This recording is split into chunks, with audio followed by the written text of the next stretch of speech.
휴대전화 시장이 요즘 정말 뜨겁습니다. 네, 그렇죠. 오는 7월 22일 많은 분들이 아시는 그 단통법, 이동통신 단말장치 유통구조 개선법, 이게 10년 만에 공식 폐지됩니다. 맞아요. 그래서 이게 당신의 다음 휴대전화 구매에 어떤 영향을 줄지 오늘 좀 깊게 파헤쳐 보려고 합니다. 네, 저희가 오늘 그 얘기를 좀 해보려고 하는데요. 이 법이 원래 뭘 하려 했고 또 왜 없어지는 건지. 그리고 가장 중요하게는 당신 같은 소비자에게 앞으로 뭐가 달라지고 또 뭘 좀 조심해야 할지 그런 것들을 살펴보겠습니다. 좋습니다. 저희가 이 분석을 위해서요. 뉴스 기사부터 증권사 리포트, 또 소비자 가이드, 정부 발표, 시민단체 목소리까지 정말 다양한 자료를 봤습니다. 네, 다각도로 검토를 했죠. 자, 그럼 바로 본론으로 가볼까요? 2014년에 시행된 단통법. 그때 목표는 분명했잖아요. 네, 누구는 지원금 많이 받고 누구는 적게 받는 이런 차별을 없애겠다. 그리고 너무 과열된 경쟁을 좀 막겠다 이거였죠. 맞아요. 보조금 액수도 투명하게 공개하도록 했고요. 공시 의무화. 하지만 의도와는 다르게 부작용이 좀 컸다는 비판이 계속 나왔습니다. 어떤 비판이었죠? 그러니까 경쟁이 줄어드니까 오히려 소비자들이 다 같이 휴대폰을 더 비싸게 사게 된 거 아니냐? 이런 지적이었죠. 아, 싸게 살 기회가 오히려 줄었다는 거군요. 네, 정부도 이런 문제를 어느 정도 인정했고요.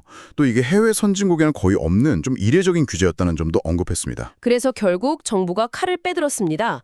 통신사랑 판매점들이 좀 자유롭게 지원금 경쟁을 하도록 해서 소비자들 휴대폰 구매 부담을 낮추겠다.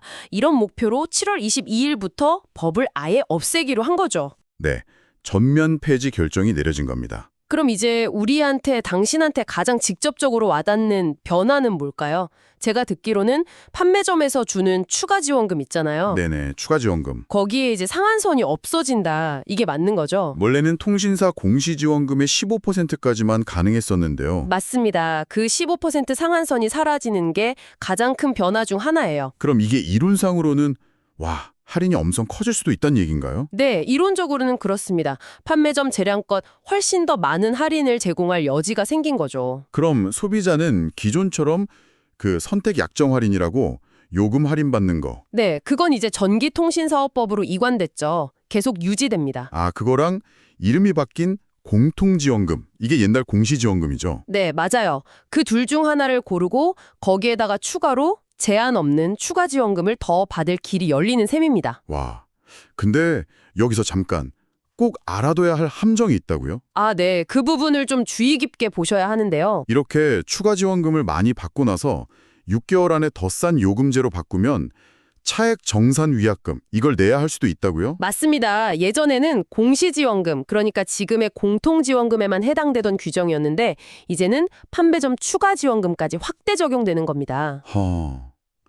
이게 뭐 비싼 요금제로 일단 유인하고 나서 바로 바꾸는 걸 막으려는 것 같긴 한데 네, 그런 취지로 보입니다. 그래도 소비자 입장에서는 구매할 때 꼭 확인해야 할 조건이 하나 더 늘어난 거네요. 좀 복잡해지는데요. 그쵸? 계약 조건을 더 꼼꼼히 따져봐야 합니다. 그리고 참고로 그 번호 이동 고객에게 위약금 같은 거 지원해주던 전환지원금 있었잖아요. 네, 한시적으로 운영됐던 거요. 그건 단통법 폐지와 함께 그냥 사라집니다. 그렇군요. 자, 그럼 여기서 제일 궁금한 거. 진짜 휴대폰 가격 확 내려갈까요? 네, 이게 가장 큰 관심사죠. 사실 폐지 발표 이후에 특히 그 SKT 해킹 사태도 있었고 하면서 시장이 한번 확 달아올라서 갤럭시 S25 같은 최신 폰에 막 120만 원 지원금 얘기도 나오고 그랬잖아요. 네, 그런 사례가 있었죠. 시장이 좀 과열되는 양상이었어요. 그래서 SKT가 잃어버린 고객 찾으려고 막 경쟁에 불을 붙일 거다 이런 기대도 있고요. 기대 심리는 충분히 이해됩니다. 하지만 증권가 분석이나 전문가들 의견을 종합해보면 통신 3사가 과거처럼 막대한 돈을 쏟아붓는 출혈 경쟁까지 벌일 가능성은 좀 낮게 보고 있습니다. 아, 그래요? 왜죠? 몇 가지 이유가 있는데요. 일단 과거 보조금 전쟁으로 수익성이 엄청 나빠졌던 학습 효과가 있고요. 네, 그때 다들 힘들었죠. 그리고 요즘 통신사들이 AI나 미디어 같은 비통신 사업에 더 집중하는 추세거든요. 아하, 사업 방향이 좀 바뀐 거군요. 네. 그리고 특히 SKT는 최근 해킹 사태 관련해서 비용 부담도 안고 있고요. 그래서 뭐랄까 완전 전면전보다는 좀 관리 가능한 수준의 마케팅 경쟁만 할 가능성이 높다는 거죠. 그렇군요. 그리고 설령 경쟁이 좀 활발해진다고 해도 그 혜택이 주로 갤럭시 S25 울트라나 아이폰 16 프로 같은 아주 비싼 프리미엄 모델, 아니면 통신사를 옮기는 번호 이동 고객에게 집중될 수 있습니다. 아, 그럼 저 같은 그냥 중저가 모델 사려는 사람은 큰 차이 없을 수도 있겠네요. 네, 그럴 가능성을 염두에 두셔야 합니다. 폐지 전후로 가격 차이가 생각보다 크지 않을 수 있어요. 그렇군요. 결국 모두에게 골고루 혜택이 가는 건 아닐 수 있다는 건데, 그럼 이 변화가 일반 소비자 말고 다른 쪽에는 또 어떤 영향을 줄까요?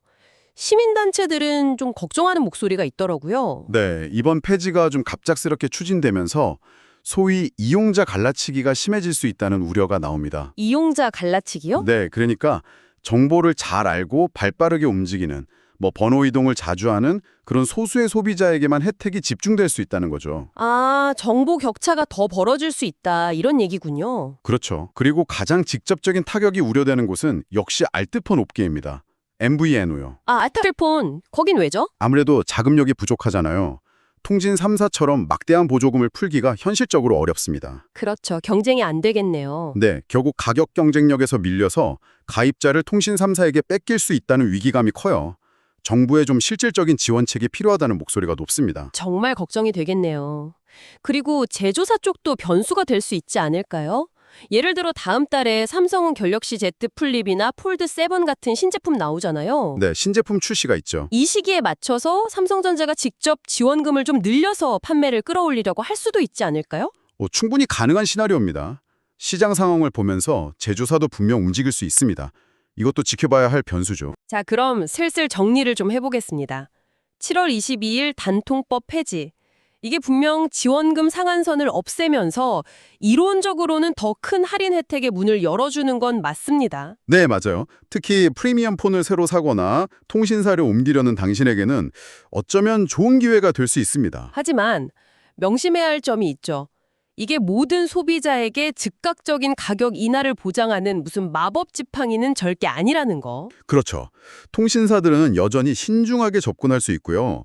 또 아까 말씀드린 것처럼 추가 지원금을 받았다면 요금제를 중간에 바꿀 때 새로운 위약금 규정을 꼭 신경 써야 합니다. 네, 그 위약금 중요합니다.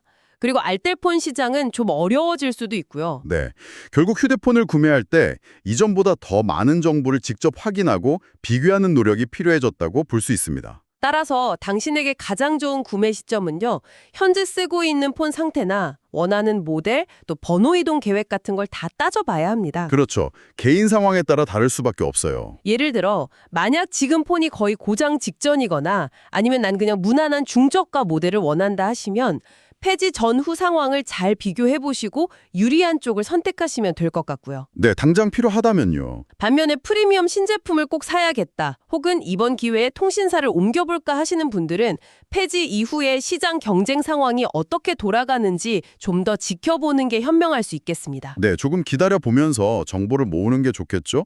마지막으로 가격표 너머의 질문을 한번 던져보고 싶습니다. 어떤 질문이죠? 이번 단통법 폐지가 단순히 보조금 액수를 가지고 힘겨루게 하는 양상을 바꾸는 걸 넘어서요. 정말 소비자들이 원하는 서비스 품질 개선이라던가 아니면 좀 더 혁신적인 요금제 출시 같은 그런 진짜 경쟁으로 이어질 수 있을까요? 의미 있는 경쟁이요? 네.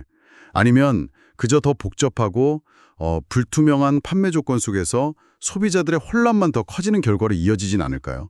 시장의 변화를 정말 주의 깊게 지켜보면서 우리 스스로 계속 질문을 던져봐야 할 때인 것 같습니다.